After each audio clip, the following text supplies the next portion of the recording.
Hey guys, in this video I will show you how to fix Amazon OTP not receiving. Alright, let's begin. If you are not receiving the one-time password from Amazon, there could be several reasons behind it. First, check if airplane mode is turned on. If it is, go ahead and turn it off as it blocks network signals, which can prevent OTPs from coming through. Next, open the settings on your device. Whether you're using iOS or Android, navigate to your messaging settings. Make sure messaging is enabled and working properly on your phone.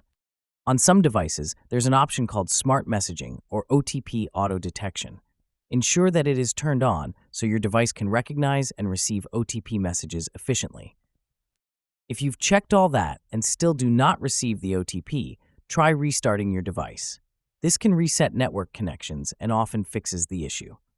Also, ensure that your SIM card is active and has good signal strength.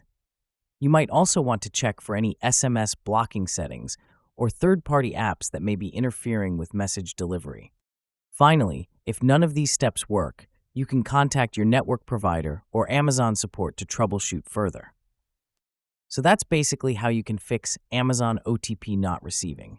And that's it for this video. If you find this helpful, consider subscribing and giving this a big thumbs up. Thanks.